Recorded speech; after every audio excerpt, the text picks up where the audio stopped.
चलिए, तो good evening सबसे पहले बच्चों। आज जो हमारा नया चैप्टर स्टार्ट होने जा रहा है उसका नाम है excretory product and there elimination.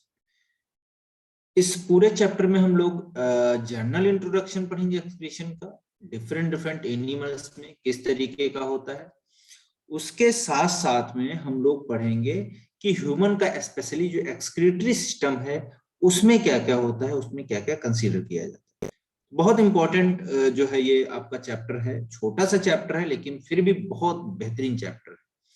तो एक्चुअल में एक्सक्रीशन का मेन अगर आप देखोगे मोटो क्या है, मेन पर्पस क्या है, तो आप बोलोगे कि to eliminate the harmful substance या toxic substance from the body. तो एक्सक्रीशन का मोटा मोटा आइडिया अगर आप देखोगे तो यही आता है कुल मिलाकर कंक्लूजन कि हम जो हार्मफुल चीजें हैं उनको बॉडी से निकाल के बाहर फेंक देंगे, यही एक्सक्रीशन। आइदर वो किडनी से निकाला जाए, आइदर हमारे जो स्वेट ग्लैंड्स हैं उससे निकाला जाए। बॉडी में और भी डिफरेंट डिफरेंट स्ट्रक्चर्स हैं जो थोड़ा बहुत लीस्ट अमाउंट में एक्सक्रीटरी ऑर्गन के तरीके से काम करते हैं। लीवर वगैरह होता है, बहुत सारे होते हैं, आगे हम लोग डिस्कस करेंगे उनको धीरे धीरे। अब बात आती है यहाँ पर कि भाई ह्यूमन में तो ठीक है, लेकिन जो बेसिकली प्रिमिटिव टाइप के इंडिविजुअल्स हैं, छोटे छोटे इंडिविजुअल्स हैं, उनके केस में आप क्या बोलोगे? तो भाई वहां पर भी स्पेशली एक से बढ़कर एक जो है स्ट्रक्चर प्रेजेंट है जो कि उनको एक्सक्रीशन और ऑस्मो रेगुलेशन दोनों में हेल्प करते हैं। ठीक है, एक चीज हमेशा आप याद रखिएगा, जब भी आप एक्सक्रीशन पढ़ोगे तब आपको ऑस्मो रेगुलेशन पढ़ना ही पड़ेगा। मतलब क्या हुआ कि एक्सक्रीशन का मतलब हुआ कि एलिमिनेशन ऑफ जो आपके वेस्ट प्रोडक्ट्स हैं उनको हमने बोल दिया एक्सक्रीशन। बट इसके बाद में आप बोलोगे जो है यहाँ पर एक्सक्रीशन के बाद में कि जो ऑस्मो रेगुलेशन है वो क्या है। तो ऑस्मो रेगुलेशन एक ऐसा प्रोसेस है जिसमें हम वाटर और आयन की कंसंट्रेशंस को मेंटेन करते हैं। इसकी कंसंट्रेशन को वाटर या आयंस की कंसंट्रेशंस को मेंटेन करते हैं, तो वो कहलाता है ऑस्मो रेगुलेशन। तो अलग अलग नेफ्रॉन्स भी यहाँ पर ह्यूमंस में प्रेजेंट होते हैं, उनके हम लोग वन बाय वन डिस्कस करेंगे आगे चल के। उससे पहले हम एक जनरल इंट्रोडक्शन समझते हैं कि किस तरीके के इंडिविजुअल होते हैं और कौन कौन तरीके का एक्सक्रीटरी प्रोडक्ट यहाँ पर देखने को मिलेगा आपको। चलिए स्टार्ट।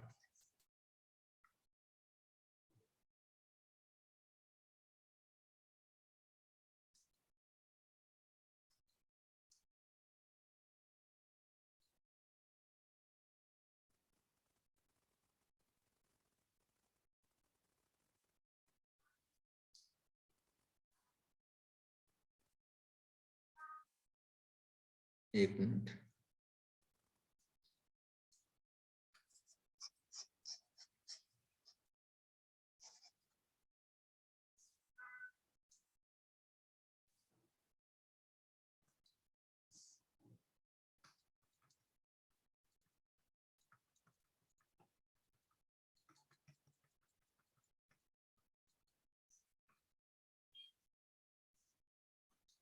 चलिए, तो हम लोग चैप्टर का नाम बेटा यहाँ पर लिख लेते हैं फिर से एक बार। ठीक है, तो यहाँ पर चैप्टर का नाम आपका क्या है? Excretory product and there elimination. Excretory product and there elimination.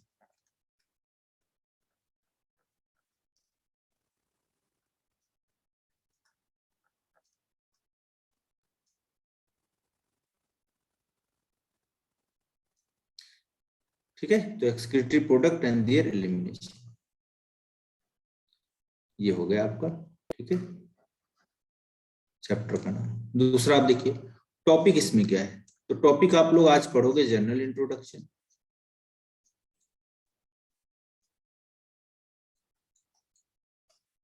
क्या पढ़ोगे? General introduction. ठीक है,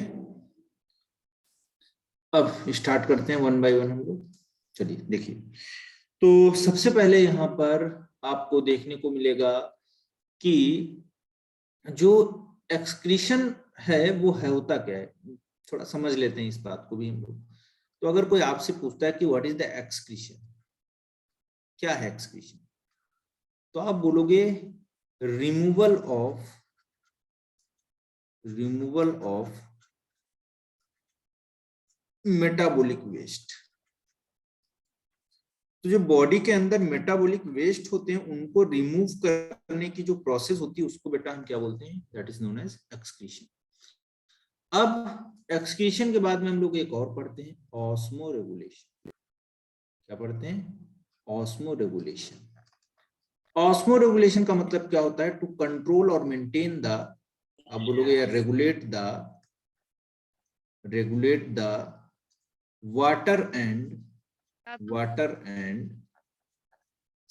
साल्ट कंसंट्रेशन या आयंस कंसंट्रेशन। तो उनकी कंसंट्रेशन बॉडी के अंदर मेंटेन करने को हम लोग बोलते हैं osmo regulation.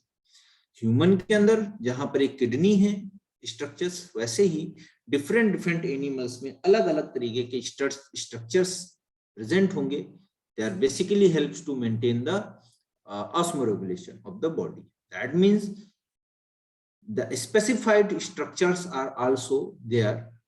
They helps in water and salt concentration, or water and ion concentration regulation in the body. चलिए आगे बढ़ते हैं। जब एनिमल्स की बात करोगे तो animals are different types, one on the basis of excretion are known as एमाइनोटेलिक।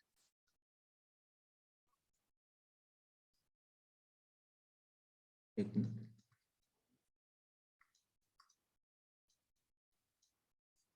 दूसरे पेन से लिख लेते हैं।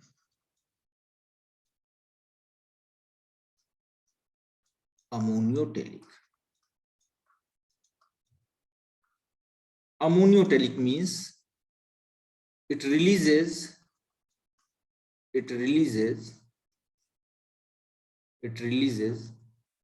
ammonia as their nitrogenous waste.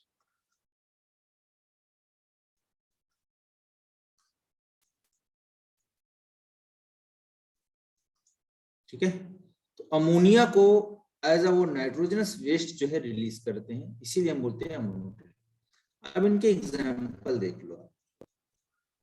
Example में आप बोलोगे यहाँ पर क्या होगा, जो है एग्जाम्पल में आपके क्या होगा, तो बताओ भाई एग्जाम्पल में क्या होगा। एग्जाम्पल में आप बोलोगे यहाँ पर जो एक्वाटिक एनिमल्स हैं, स्पेशली कैसे एनिमल्स, एक्वाटिक एनिमल्स, उनमें ये कहानी देखने को मिलेगी आपको। एक्वाटिक एनिमल्स में, एक्वाटिक एनिमल्स में जैसे आप बोलते हो आपके जो भी हैं बहुत सारे एनिमल्स एक्वाटिक वाले जो हैं वो सारे एमोनोटेलिक होते हैं। सारे तो नहीं बोलेंगे, बहुत सारे होते हैं, कुछ एक्सेप्शंस होते हैं कुछ। ठीक है, जैसे आपका बोनी फिशेस वगैरह होती हैं, सब होते हैं अमोनोटेलिक होते हैं, अमोनिया रिलीज करते हैं। ठीक है, टैडपोल लार्वा पूछा जाता है अक्सर, टैडपोल लार्वा ये अमोनियोटेलिक होता है। फिशेज आपकी बोनी वाली वो अमोनियोटेलिक होंगी। ठीक है, बहुत सारे एग्जांपल्स हैं। ठीक है, तो कुछ एग्जांपल्स आप ध्यान रखो, पूछेगा नहीं आपसे इतना। दूसरा देखिए अमोनियोटेलिक, बाद में यूरियोटेलिक। यूरियोटेलिक का मतलब क्या हुआ, ऐसे एनिमल्स जो क्या रिलीज करते हैं, release urea as their nitrogenous waste। क्या रिलीज करेंगे, यूरिया को रिलीज करेंगे एज अ नाइट्रोजनस वेस्ट। ठीक है, तो ये हो गया आपका यूरिया को रिलीज करने के लिए। अब देखिए इसके बाद ये बेटा बोलोगे लेस टॉक्सिक होगा कंपैरेटिवली टू अमोनोटेलिक। तो अमोनियोटेलिक से रिस्पेक्टिवली आप देखोगे ये कम टॉक्सिक होगा। अब एग्जाम्पल देखिए आप इसके, एग्जाम्पल में आप बोलोगे यहां पर आपको देखने को मिलेगा क्या, बोलिए, तो आप बोलोगे फ्रॉग, ह्यूमंस, बोनी फिशेस के बाद में यहां पर कार्टिलेजिनस फिशेस,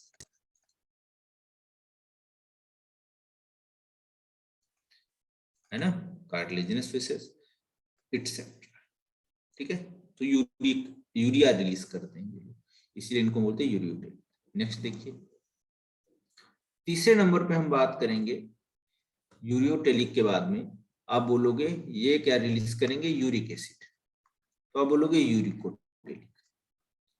यूरिकोटेलिक ऐसे एनिमल्स हैं जो क्या रिलीज कर रहे हैं, releases urea as their nitrogenous waste, as their nitrogenous waste. तो नाइट्रोजनस वेस्ट में आप बोलोगे यूरिया रिलीज करे, यूरिक एसिड रिलीज करेंगे।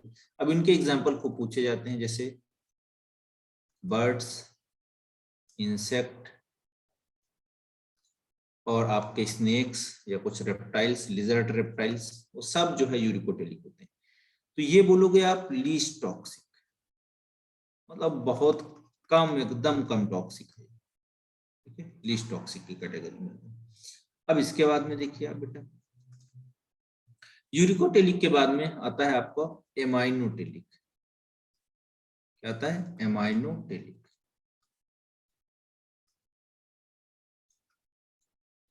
अमाइनोटेलिक जो होते हैं वो कौन से होते हैं, तो देखिए अमाइनोटेलिक ऐसे एनिमल्स होते हैं जो अमाइनो एसिड रिलीज करते हैं, amino acid as their nitrogenous waste. तो क्या रिलीज करेंगे, अमाइनो एसिड को रिलीज करेंगे एज ए नाइट्रोजनस वेस्ट। ये बेटा जो होते हैं आपके अमाइनो एसिड रिलीज होते हैं किसमें, तो आप बोलोगे जैसे यूनियो होता है आपका, स्टारफिश होता है, इन सब में जो नाइट्रोजनस वेस्ट होता है अमाइनो एसिड रिलीज होता है। फिर आप बोलोगे अमाइनोटेलिक के बाद में, तो यूरिकोटेलिक हो गया, अमाइनोटेलिक हो गया, और अमाइनोटेलिक के बाद नेक्स्ट आप आओगे तो आप बोलोगे ग्वाइनोटेलिक।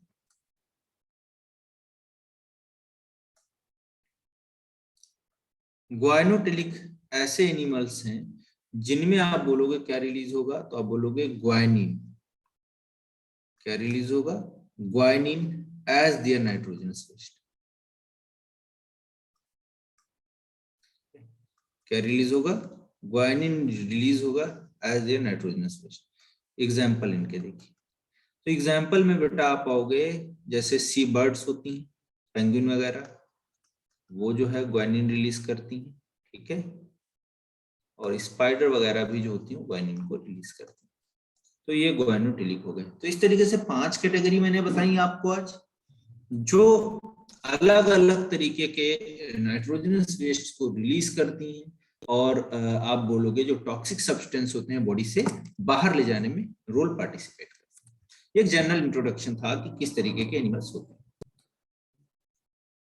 अब बच्चों नेक्स्ट बात जो है हम वो देखते हैं, वो नेक्स्ट बात क्या है यहाँ पर, तो आप बोलोगे कि जो डिफरेंट डिफरेंट एनिमल्स में कौन कौन से स्ट्रक्चर्स हैं। जैसे शुरुआत में आप बोलोगे प्रोटोजोन्स।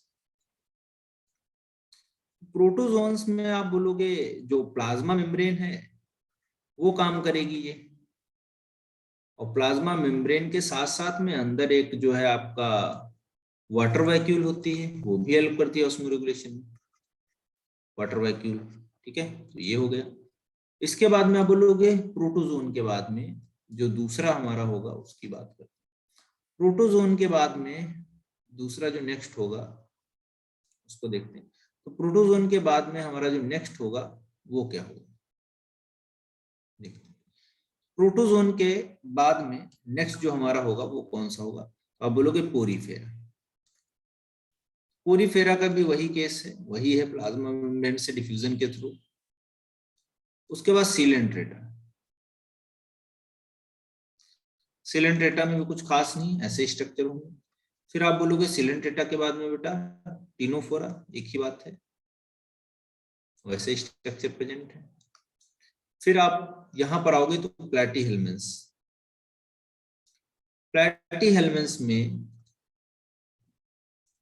प्लैटीहेल्मिन्स में आपको देखने को मिलेगा क्या, तो आप बोलोगे प्लैटीहेल्मिन्स जो हैं उनमें आपको फ्लेम सेल्स देखने को मिलेंगे। कौन सी सेल्स, फ्लेम सेल्स।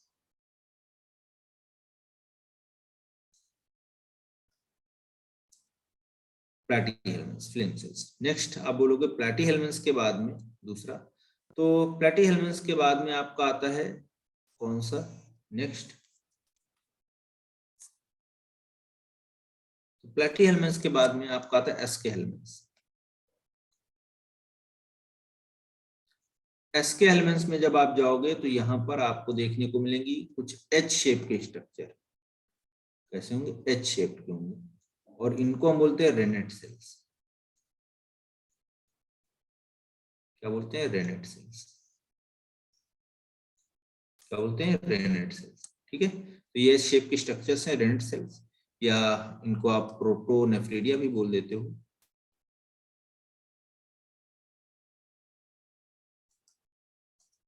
इस तरीके से। उसके बाद में एस्केहेल्मिन्थ्स के बाद में आता है एनेलिडा। एनेलिडा में आप बोलोगे जो स्ट्रक्चर्स हैं वो क्या हैं, तो यहाँ पर आपको देखने को मिल जाएगा नेफ्रिडिया। और नेफ्रिडियल जो स्ट्रक्चर होते हैं वो रिस्पॉन्सिबल होते हैं किसके लिए? तो आप बोलोगे ऑस्मोरेगुलेशन, ऑस्मोरेगुलेशन, एंड आप बोलोगे किस लिए? एक्सक्रीशन के लिए। एक्सक्रीशन एंड ऑस्मोरेगुलेशन के लिए रिस्पॉन्सिबल।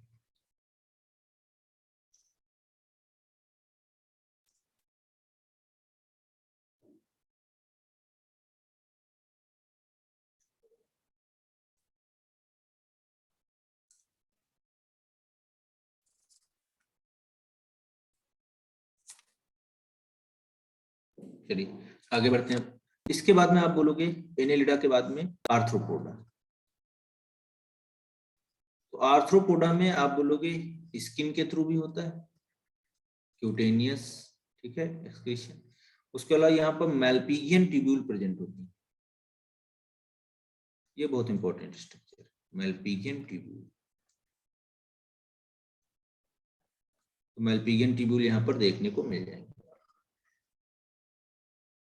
ठीक है, दूसरा देखिए मैल्पिगियन ट्यूब्यूल के अलावा बेटा कुछ गिल्स भी यहाँ पर देखोगे आप, वो भी एक्सक्रीटरी रोल प्ले करते हैं रेस्पिरेशन के अलावा। तो आर्थ्रोपोड्स में कई तरीके के स्ट्रक्चर्स देखने को मिल जाएंगे।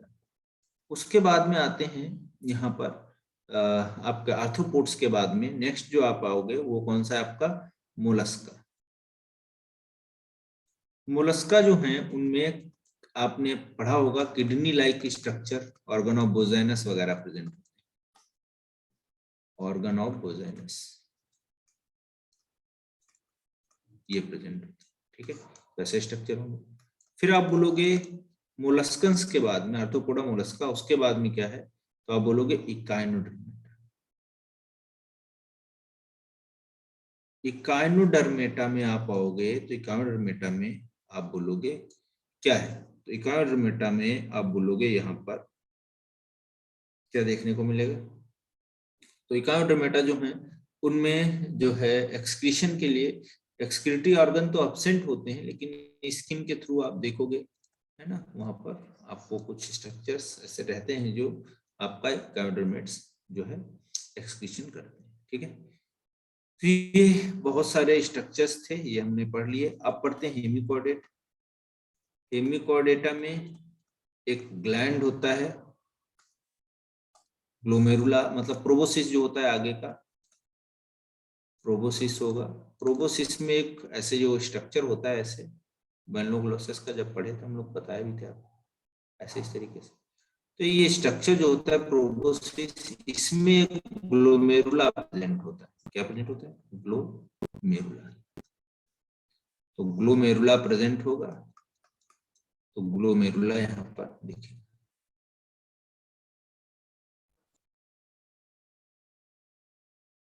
ठीक है, तो हेमिकॉर्डेट होगा। हेमिकॉर्डेट के बाद में आप बोलोगे कौन होगा नेक्स्ट?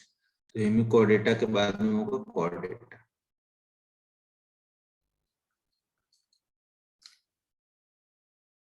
कॉर्डेटा, कॉर्डेटा की बेटा जब बात करोगे तो इसमें अलग अलग एनिमल्स हैं।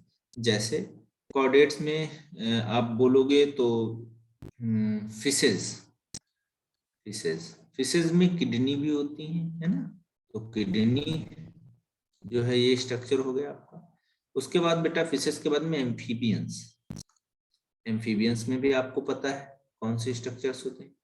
तो एम्फीबियंस में आप बोलोगे यहाँ पर आपको देखने को मिलेंगे कौन से स्ट्रक्चर? तो एम्फीबियंस में आपके हो जाएंगे क्या बोलते हैं उसको, स्किन के थ्रू और किडनीज यहाँ पर भी होंगे। इसके अलावा बेटा एम्फीबियंस के बाद में रेप्टाइल्स, ठीक है, रेप्टाइल्स एंड बर्ड्स एंड आप बोलोगे मैमल्स। इन सब के अंदर क्या है, तो आप बोलोगे किडनीज प्रेजेंट होती है एक्सक्रीशन के लिए, ठीक है। तो किडनी एक बहुत इंपॉर्टेंट स्ट्रक्चर है जो रोल पार्टिसिपेट करता है किसमें, एक्सक्रीशन एंड ऑस्मोरेगुलेशन। तो ये कॉर्डेट के कैरेक्टर्स हो गए, ठीक है। मतलब कॉर्डेट में एक्सक्रीशन के लिए कौन कौन से डिफरेंट डिफरेंट पार्ट्स हैं, ये बात कंप्लीट कर दी। अब कॉर्डेट के बाद में बेटा आगे बढ़ेंगे हम लोग। तो आगे जब आप बढ़ोगे तो इसमें और क्या क्या चीजें देखने को मिलेंगी, चलिए स्टार्ट करते हैं। तो यहाँ पर आपको कौन कौन से स्ट्रक्चर दिखेंगे, ठीक है। चलिए वन बाय वन हम लोग डिस्कस करते हैं। तो ये जनरल इंट्रोडक्शन हम लोगों ने कंप्लीट कर लिया। अब हम पढ़ेंगे ह्यूमन के केस में। तो जो ह्यूमंस हैं, ह्यूमंस में बेटा आप बोलोगे क्या है कहानी। ह्यूमंस में सबसे इंपॉर्टेंट क्या है, एक तो किडनीज प्रेजेंट होंगी, तो आप यहां लिख लोगे किडनी। पहला स्ट्रक्चर क्या है, किडनी। दूसरा बेटा किडनी के बाद में आप क्या बोलोगे, तो आप बोलोगे किडनी के बाद में यहाँ पर और क्या होता है, बोलिए। तो किडनी के बाद में आप बोलोगे यहाँ पर आपको मिल जाएगा यूरेटर, क्या रहेगा, यूरेटर। और तीसरा आपको मिलेगा यूरिनरी ब्लैडर। और यूरिनरी ब्लैडर के बाद में बेटा नेक्स्ट जो आपको मिलेगा वो कौन सा होगा, तो आप बोलोगे यहाँ पर यूरेथ्रा। तो चार स्ट्रक्चर पढ़ते हैं हम लोग। किडनी आप बोलोगे वन पेयर स्ट्रक्चर है, वन पेयर है, बीन शेप का है, ऐसा बीन शेप का, ठीक है। और फिर आप बोलोगे मतलब जो है किडनी रेडिश ब्राउन भी होता है, इस तरीके का दिखेगा। यूरेटर की बात करते हैं, ये बेटा एक पेयर ये भी होंगे, ट्यूब लाइक स्ट्रक्चर है, ठीक है, कैसे ट्यूब लाइक स्ट्रक्चर। और यूनि ब्लैडर की बात करते हैं। यूनि ब्लैडर में आप बोलोगे तो यहाँ पर आपका क्या है, स्मूथ मसल से बना हुआ एक बैग लाइक स्ट्रक्चर, ऐसा है, स्मूथ मसल से बना हुआ बैग लाइक स्ट्रक्चर। तो स्मूथ मसल से बैग लाइक स्ट्रक्चर बना हुआ है। और ये बेटा क्या करता है, तो आप बोलोगे स्मूथ मसल है और ये क्या करता है, कलेक्ट करता है या स्टोर करता है, कलेक्ट या स्टोर करता है किसको, आप बोलोगे यूरिन को, ठीक है। तो 1 लीटर यूरिन लगभग इसमें स्टोर हो जाता है। यूरेथ्रा जो है, इसमें 3 तरीके का यूरेथ्रा होता है। एक बोलते हैं मेम्ब्रेनस, कौन सा, मेम्ब्रेनस। दूसरा आप बोलते हो पेनाइल यूरेथ्रा। और तीसरा आप बोलते हो आपका पेनाइल यूरेथ्रा, मेम्ब्रेनस। और तीसरा आप क्या बोलते हो, तो आप बोलोगे उसको हम बोलते हैं क्या है आपका, प्रोस्टेटिक यूरेथ्रा। ह्यूमंस के केस में ही बता रहे हैं। तो ये 3 पार्ट होते हैं इसके यूरेथ्रा के, penile, membranes and prostatic urethra, ठीक है, गॉट इट। तो ये घनी यूरेथ्रा की हो गई।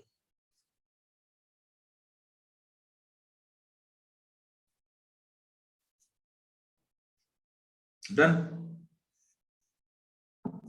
बोलिए सभी लोग, क्लियर है इतनी बात, बहुत अच्छी। अब बच्चों इसके बाद में, यूरेथ्रा के बाद में, अब हम स्टार्ट करते हैं किडनी को देखना ह्यूमन के केस में। सबसे पहले किडनी की जो पोजीशन है उसको देखते हैं और कुछ बेसिक बातें हैं उनकी बात कर लेते हैं। तो किडनी जो है बेटा वो आप बोलोगे आपका रेट्रोपेनिटोनियल है, रेट्रोपेरिटोनियल, जैसे रेट्रोपेरिटोनियल।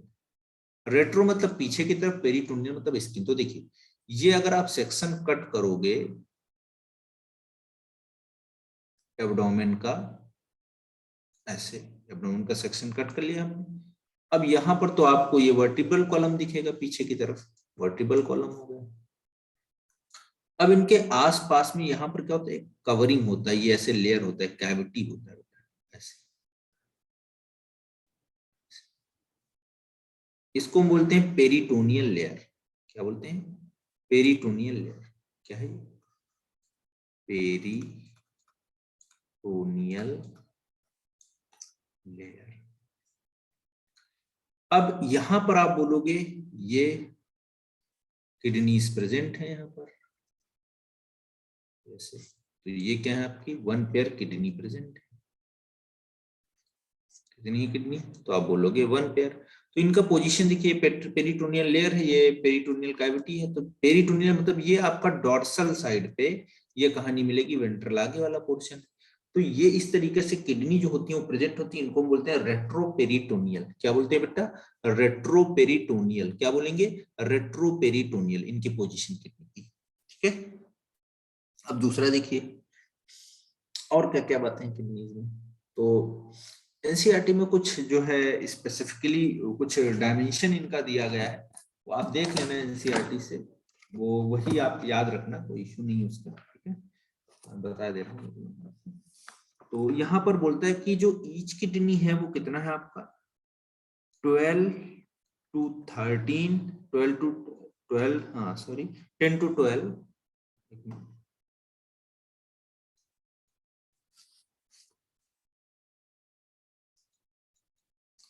तो आप बोलोगे 10 to 12 इंटू, आप बोलोगे 5 to 7 इंटू 2 to 3 सेंटीमीटर। ये इनका डायमेंशन हो गया। क्या हो गया? डायमेंशन। ठीक है, चलो बात समझ में आई। अब देखिए इनका average weight, average average weight कितना होगा? तो एवरेज वेट जो होगा वो बेटा कितना होगा? आप बोलोगे 120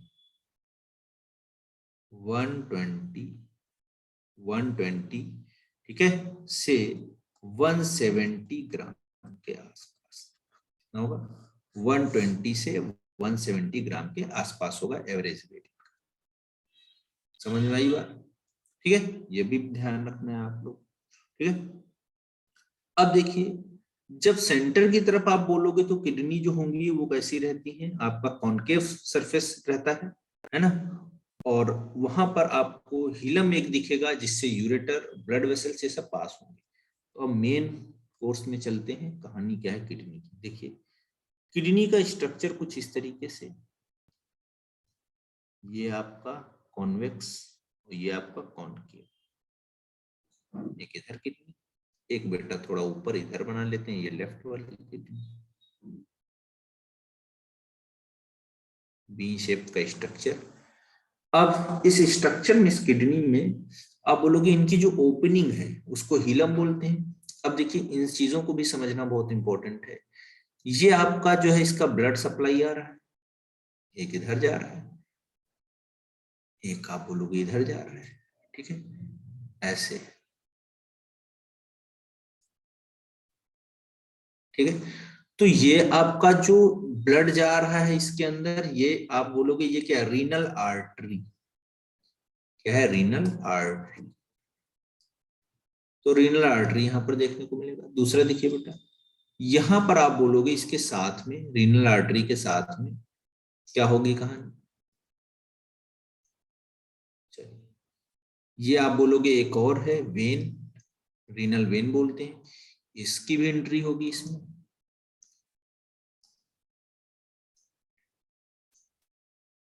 तो ब्लड आया कहां से? ऑक्सीजनेटेड ब्लड आया आपका रीनल आर्टरी से।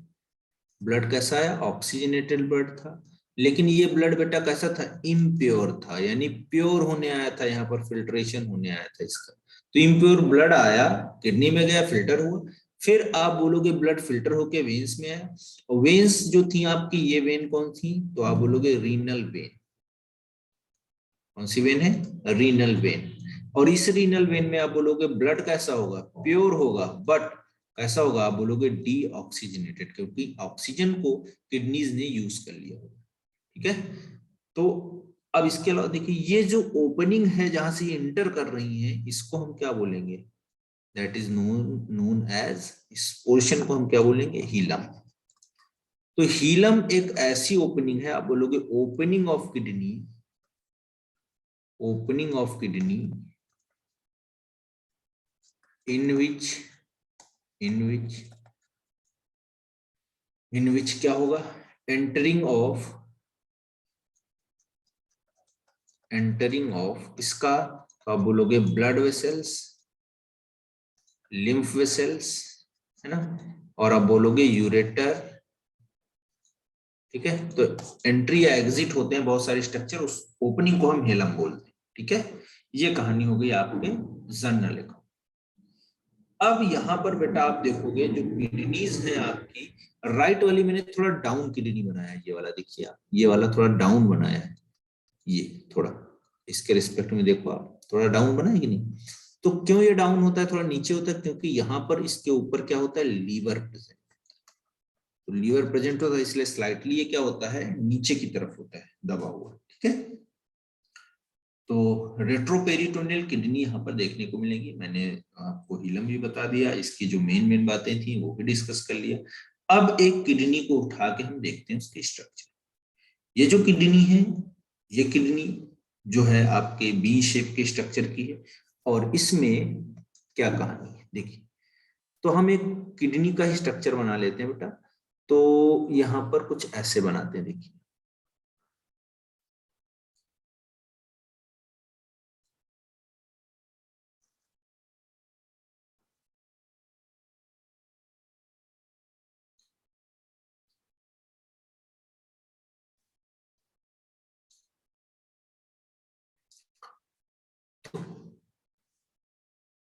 अच्छा एक मिनट, बीचों बीच में बना।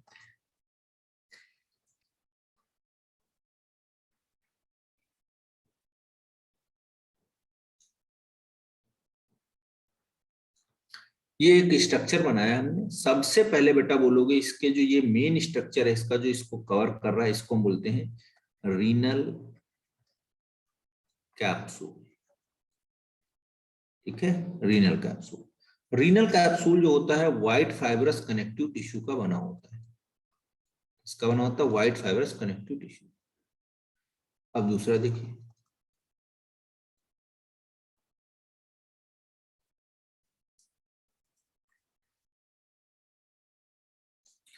ये बेटा कॉर्टेक्स रीजन हो गया, ये मेडुलरी रीजन, ये मेडुला रीजन, ठीक है।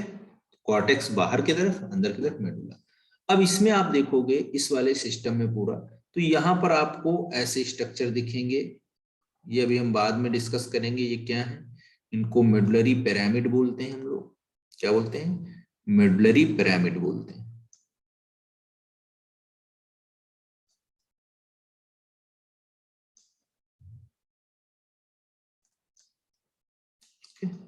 ऐसे आपस में जुड़े हुए होते हैं, ठीक है। बाकी बाद में भी देखते हैं।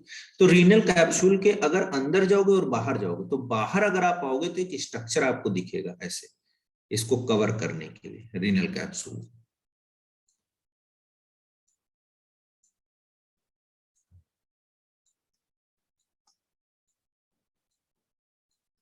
ये ऐसे, तो यहां पर बेटा बोलोगे क्या प्रेजेंट है, तो ये आप बोलोगे रीनल कैप्सूल के अगर आउटर आप जाओगे, आउटर,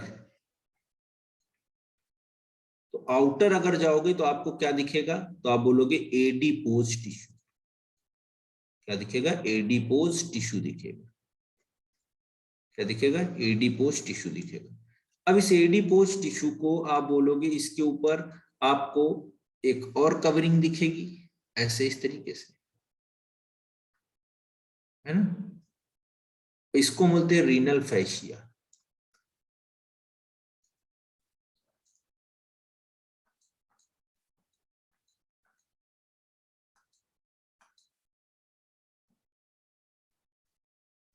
रीनल फैशिया, ठीक है। तो ये लूज कनेक्टिव टिश्यू से बना हुआ स्ट्रक्चर होगा रीनल फैशिया, ठीक है। तो ये आउटर जब जाओगे रीनल कैप्सूल के, तो ये कहानी है। अगर रीनल कैप्सूल के इनर साइड में जाओगे, ये तो इनर हम जाएंगे, आउटर जाएंगे, आउटर तो हमने बता दिया। अगर इनर जाते हैं तो इनर में दो चीजें दिखेंगी आपको। एक बेटा आपको दिखेगा कॉर्टेक्स, जो मैंने मेकअप कर रखा है, और दूसरा आपको दिखेगा मेडुला। तो मेडुला और कॉर्टेक्स दो रीजन आपको दिखाई देंगे इनर की तरफ, ठीक है। क्लियर है, चलिए आगे देखते हैं। कॉर्टेक्स या मेडुला की बात करते हैं, तो यहाँ पर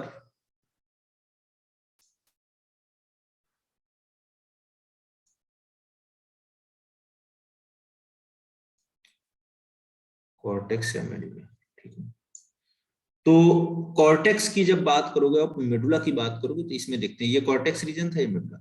अब देखिए यहां पर आपको दिखेगा क्या, तो बेटा कॉर्टेक्स के बाद अंदर की तरफ जाओगे तो आप मेडुला मिलेगा, और मेडुला में आपको देखने को क्या मिलेगा, रीनल पिरामिड। रीनल पिरामिड या इन्हीं को बोलते हैं मेडुलरी पिरामिड। क्या बोलेंगे, रीनल पिरामिड। ये वाले स्ट्रक्चर इनको हम रीनल पिरामिड बोलते हैं। कितने हैं, तो आप बोलोगे 12 के आसपास रहते हैं। ये रीनल पिरामिड, इनकी जो ओपनिंग होती है, ये देखिए आप, ये वाला जो ओपनिंग है इसको हम बोलते हैं रीनल पैपिला। तो ये ओपन कहां पर होते हैं, रीनल पैपिला। ओपन होते हैं रीनल पैपिला।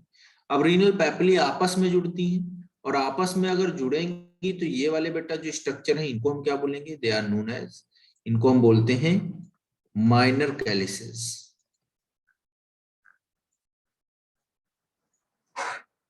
इनका भी नंबर आपका 12 to 13 के आसपास होता है। इसके बाद में आप बोलोगे जो माइनर कैलिसेस जो जुड़ते हैं आपस में बहुत सारे, तो ये 2 to 3 के आसपास होते हैं। यहाँ पर मैं बनाया दे रहा हूँ, ये ऐसे समझिए, ऐसे, ये माइनर कैलिसेस। तो इनको मैं लिखे दे रहा हूँ माइनर कैलिसेस।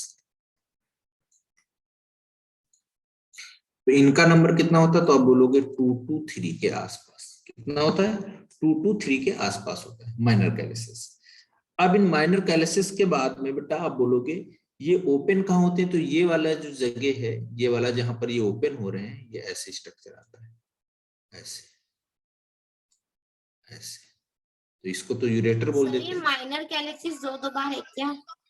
नहीं नहीं, रेड वाले से जो बना रहा हूँ मेजर कैलिक्स है। ओ सॉरी सॉरी, मेजर कर लेना इसको, देखा नहीं मैंने, एक मिनट, इसको मेजर कैलिक्स। तो ये बेटा क्या हो जाएगा आपका, मेजर कैलिक्स। क्या हो जाएगा, मेजर कैलिक्स। ठीक है, क्लियर है।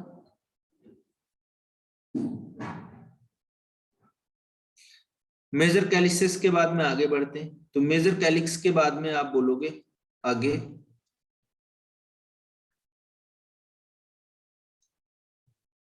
इसको आप बोलोगे यहां पर रीनल पेल्विस। क्या बोलोगे, रीनल पेल्विस।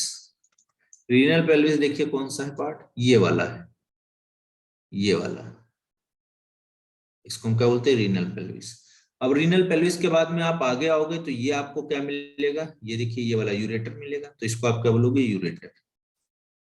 और यूरेटर के बाद में ये कहाँ जाएगा, तो आप बोलोगे यूरिनरी ब्लैडर में ओपन होगा, और यूरिनरी ब्लैडर से बेटा फिर कहाँ जाएगा, यूरेथ्रा, और फिर पास कर दिया जाएगा यूरिन को। ठीक है, तो इस तरीके से ये किडनी के स्ट्रक्चर में हमको आउटर और इनर रीजन पे ये सारी चीजें देखने को मिलती है। ठीक है, एक बार आप फिर से देख लीजिए, समझ में आ रहा है कि नहीं डायग्राम, अच्छे से एक बार देख लीजिए। ठीक है,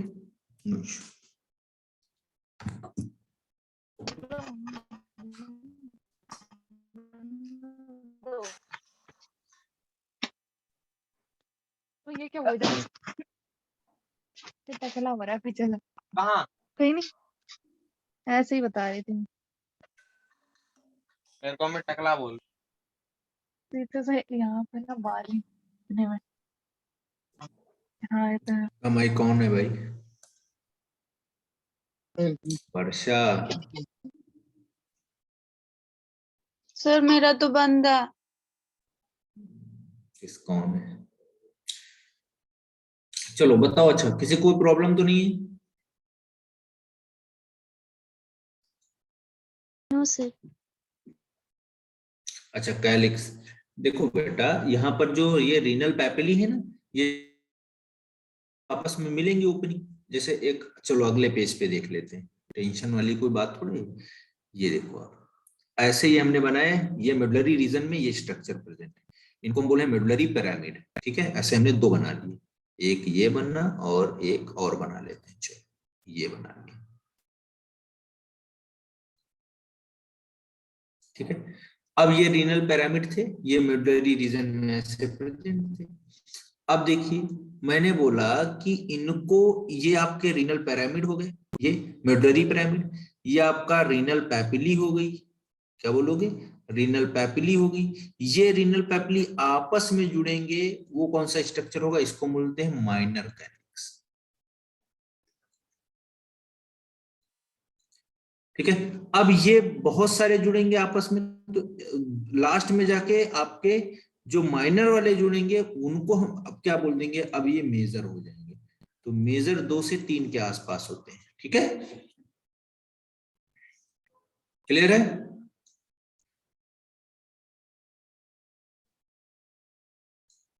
अब देखो एक चीज और इसमें समझना है हमको, एक चीज हमें क्या समझना है, जो ये कॉर्टेक्स रीजन है, ये कॉर्टेक्स है कि नहीं, तो कॉर्टेक्स आप देख रहे हो मेडुलरी रीजन में एंटर कर जा रहा है, दो किसके बीच में, जो दो रीनल पिरामिड है, ये वाला पोर्शन, ये वाला, तो इसके बीच में क्या हो रहा है, कॉर्टेक्स वाला रीजन जो था वो क्या कर रहा था, एंटर कर जा रहा था, कॉर्टेक्स है पूरा। तो कॉर्टेक्स बाहर तो है ही है, लेकिन जहां जहां पर गैप मिल रहा था इसको, ये वहां पर भी दो मेडुलरी इंटरस्टिशियल स्पेस के बीच में एंटर कर जा रहा था। तो इस बात को देखो, चलो अगले डायग्राम में समझते हैं। यहाँ पर देखिए आपको, ये है, यहाँ पर ये कॉर्टेक्स था, बाहर की तरफ क्या था, कॉर्टेक्स था कि नहीं था, ये कॉर्टेक्स। अब कॉर्टेक्स रीजन देखिए यहाँ पर भी एंटर कर गया, ये तो कॉर्टेक्स भाई यहाँ तक तो था, तो ठीक है, ये तो कॉर्टेक्स है ही, लेकिन जब कॉर्टेक्स इस मेडुलरी रीजन में एंटर कर जाता तो इसको बोलते हैं आपका column of Bertini, column of Bertini. तो कॉलम ऑफ बर्टिनी जो होंगे वो बेटा सस्पेंडेड होंगे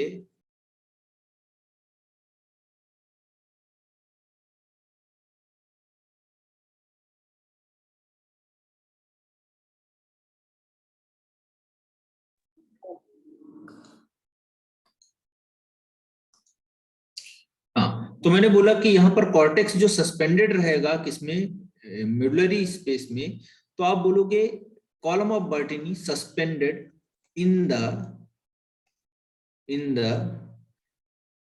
द मेडुलरी रीजन।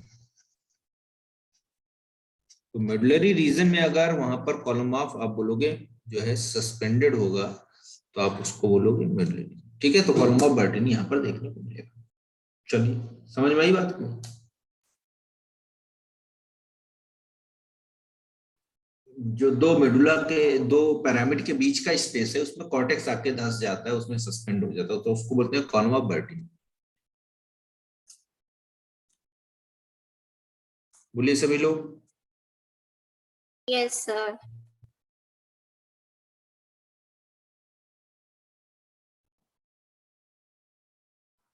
मतलब डन है, ठीक है। चलो, तो ये इतना बेटा आज हम लोगों ने डिस्कस कर लिया आपका, जो ये मेन बातें थी उनके बारे में।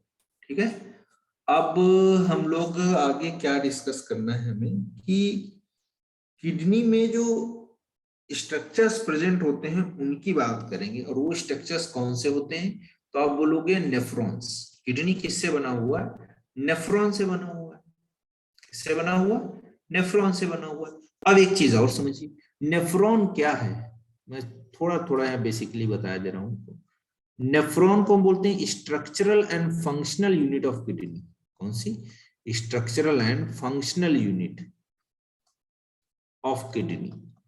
तो किडनी की फंक्शनल स्ट्रक्चरल यूनिट जो है वो नेफ्रॉन, ठीक है, क्या है, नेफ्रॉन है। अब देखिए इस किडनी में बेटा आपको देखने को मिलेगा जो नेफ्रॉन है उसका ये ऐसा स्ट्रक्चर रहता है।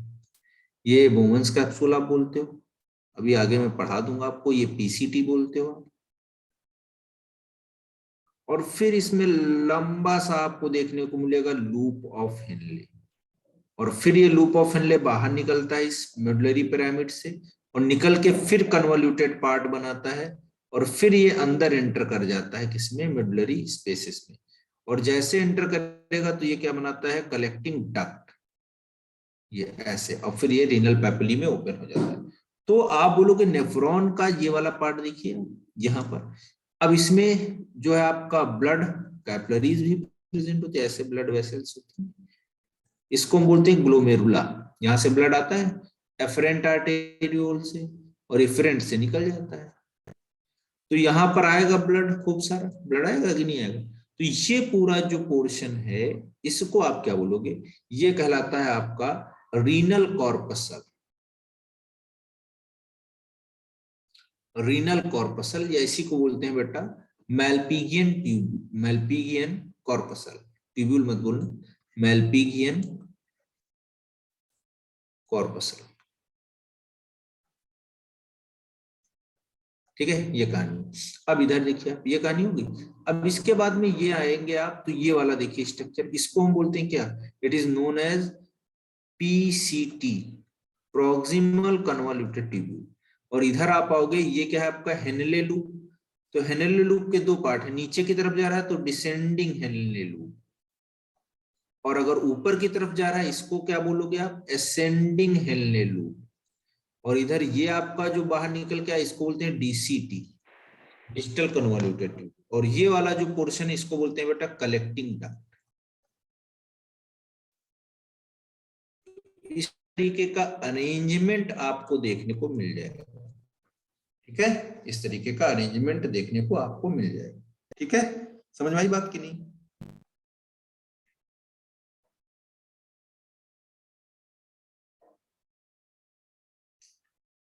तो ये अभी आगे स्ट्रक्चर हम लोगों को पढ़ना है, आगे डिस्कस करेंगे हम लोग, ऐसी बात नहीं है। ठीक है,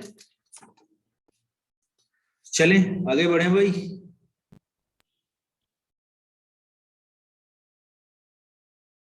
बताओ बताओ।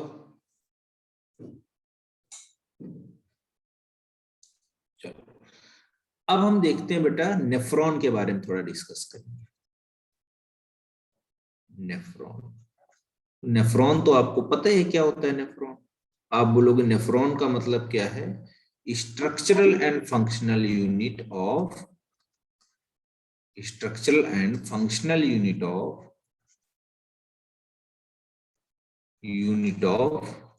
इसकी, तो आप बोलोगे structural and functional unit of इसकी है, तो आप बोलोगे किडनी।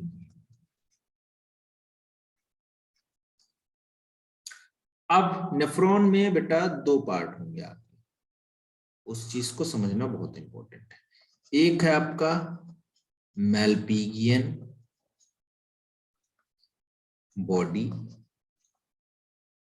या बेटा इसी को दूसरे नाम से जानते हैं, it is known as renal corpus. ठीक है, दूसरा देखिए, दूसरा जो पार्ट है उसको बोलते हैं रीनल ट्यूब्यूल। सब अभी मैं बताऊंगा एक एक करके अगली क्लास में। रीनल ट्यूब्यूल, ये जो रीनल कॉर्पसल या मैल्पिगियन बॉडी, इसमें दो पार्ट है बेटा। एक आप बोलोगे है ग्लोमेरुला,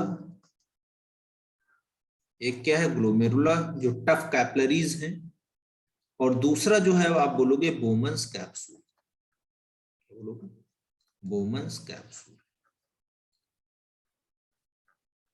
क्या बोलोगे बोमन्स कैप्सूल। ठीक है, तो ये कहानी है आपकी।